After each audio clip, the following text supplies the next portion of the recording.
Vous n'êtes pas en train de survoler le vaisseau spatial des méchants dans une galaxie très lointaine. Ce complexe, de la taille d'une quinzaine de terrains de foot, est un centre de données, un data center.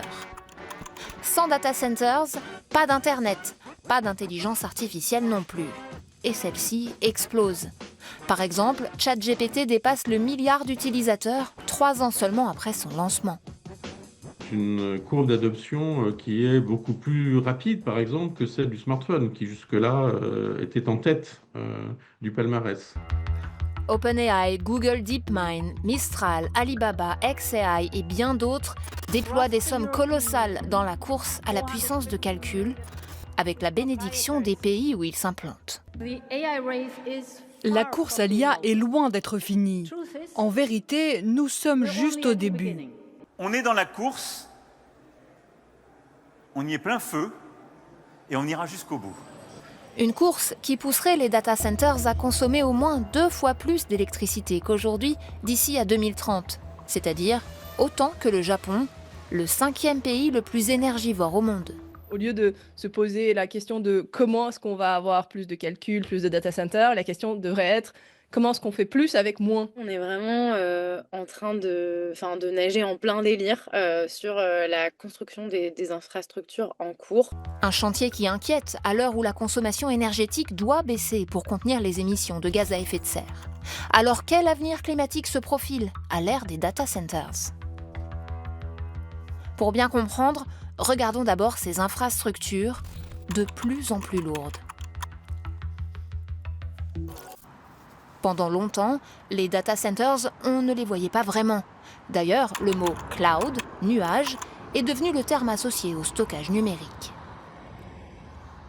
On nous dit le cloud comme si c'était un espèce de nuage qui flottait au-dessus de nos têtes alors que 99% des données qui transitent, elles transitent par la Terre et que pour les stocker, pour pouvoir calculer, faire fonctionner ChatGPT, toutes ces infrastructures qui nous parlent et avec lesquelles on échange, en fait, il faut des infrastructures très, très matérielles qui, elles, consomment énormément d'eau, de métaux, d'électricité et qui vont avoir des impacts locaux très, très concrets pour les gens qui habitent autour. Et oui, un centre de données, c'est d'abord une emprise au sol. Plus ils sont grands, plus ils peuvent cumuler de la puissance de calcul. Par exemple, l'entreprise Meta compte construire en Louisiane un bâtiment à peu près grand comme l'île de Manhattan à New York. Dans ce bâtiment, on trouve aussi des centaines, des milliers, voire des centaines de milliers de serveurs. De plus en plus, ces machines sont équipées de GPU, dont les processeurs augmentent leur capacité de calcul. Et autant de machines qui tournent à plein régime, ça chauffe. Chaque data center est équipé d'un système de refroidissement qui le plus souvent utilise de l'eau. Beaucoup d'eau. Les data centers de Google en ont englouti 23 milliards de litres en 2023. Chaque élément du bâtiment doit bien sûr être alimenté en électricité. En cas de panne, un système d'alimentation de secours est mis en route. Il est composé d'une cuve de fuel, de générateurs et de batteries. Au final, un quart de l'empreinte carbone des data centers est lié uniquement à leur construction. Autre impact, les déchets électroniques générés. Une très grande partie des déchets électroniques ne sont pas recyclés. Et donc, si vous voulez, à l'échelle mondiale, il y a à peu près uniquement 20% des déchets électroniques qui sont pris en charge dans un circuit organisé de reconditionnement ou de recyclage. Selon cette étude, ce sont jusqu'à 5 millions de tonnes de déchets électroniques supplémentaires qui pourraient être générés d'ici à 2030. Le cycle de vie des data centers est donc déjà très polluant. Maintenant, il faut y ajouter l'électricité dont ils auront besoin, beaucoup d'électricité qui devra être vite disponible. Derrière cette frénésie, il y a l'IA et surtout l'IA générative. Elle permet de fabriquer à partir d'une simple requête des séquences trop mignonnes pour être vraies comme celle-ci, ou des vidéos farfelues comme celle-là. Mais difficile pour l'utilisateur d'IA générative de prendre la mesure de son empreinte carbone. On ne sait pas, par exemple, Sora ou tous ces nouveaux produits de génération de vidéos, combien d'énergie est utilisée pour chaque vidéo. On ne sait même pas combien de vidéos sont générées. Selon The Shift Project, si les besoins énergétiques des data centers se poursuivent au rythme actuel, leur part dans la consommation électrique en Europe doublera dans 5 ans et triplera dans 10 ans. On est en train d'aller à rebours de la direction qu'on est censé prendre pour atteindre nos objectifs climatiques. Car les émissions de gaz à effet de serre de ces infrastructures pourraient augmenter de 9% par an d'ici à 2030. Non seulement parce que la consommation électrique augmente, mais aussi parce que la décarbonation de la production énergétique ralentit. Comme les data centers ont besoin d'une énergie stable en grande quantité et tout de suite, des centrales à charbon qui devaient fermer restent ouvertes et de nouveaux projets gaziers voient le jour. Le pétrolier Exxon prévoit même d'ouvrir une centrale à gaz spécialement pour fournir les data centers.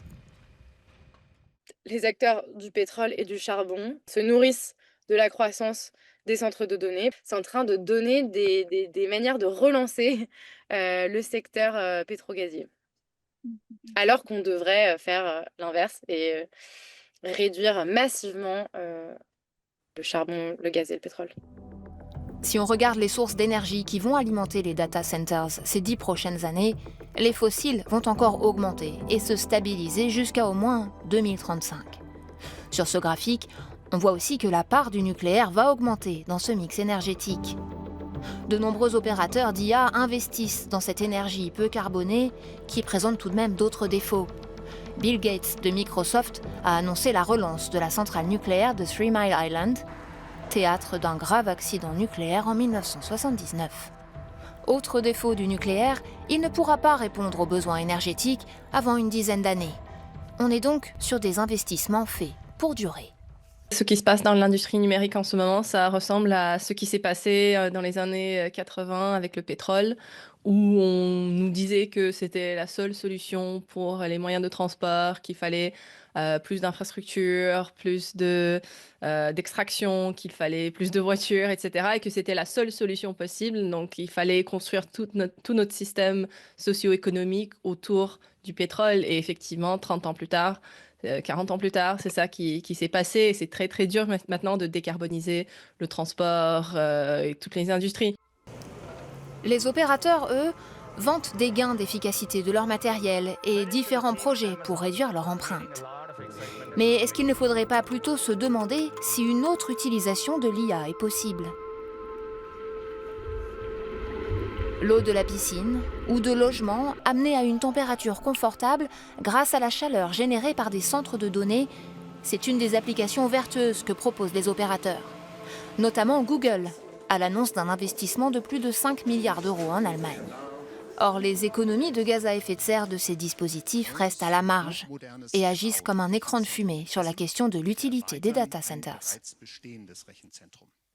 La question numéro 1 qu'on devrait tous se poser, c'est à quoi ils vont servir et pourquoi est-ce qu'on les construit? Est-ce qu'on en a besoin pour aller dans une trajectoire qui permet de conserver une planète habitable? Parce que c'est ça la question. Selon la responsable du développement durable de Microsoft, la réponse est oui. Pour Mélanie Nakagawa, IA et transition énergétique vont de pair. Oui, il y a des modèles qui sont très utiles dans la lutte contre le changement climatique, par exemple pour proposer des nouvelles molécules pour les batteries, pour faire de la prévision climatique, pour, je sais pas, analyser des images satellites. Enfin, il y en a plein. Mais c'est des modèles qui sont très petits, qui souvent vont tourner en local, qui n'ont pas besoin de beaucoup de données, ni beaucoup d'énergie. Et donc, pas besoin des data centers colossaux qui poussent aujourd'hui comme des champignons. Alors pourquoi une telle course à la puissance de calcul ? La première chose à faire, c'est déjà de déconstruire un mythe. Aujourd'hui, ces grands fournisseurs américains, mais c'est toujours les mêmes, hein, Microsoft, Amazon, Meta, alors rejoint maintenant par OpenAI, Oracle, etc., ont réussi à faire croire à tout le monde que la seule bonne intelligence artificielle, c'est l'intelligence artificielle générative. On pourrait explorer des paradigmes divers, où on a, mettons, plusieurs modèles qui chacun répondent à un type de question différente ou un type de tâche différente. Mais non, à cause de cette quête de super intelligence artificielle, on a pris ce chemin-là des grands modèles. Nous sommes en pleine croissance, l'emploi se développe, l'informatique se développe, et c'est extraordinaire. Mais face à ces acteurs toujours plus grands et plus puissants, comment faire entendre l'argument d'une intelligence artificielle plus frugale ?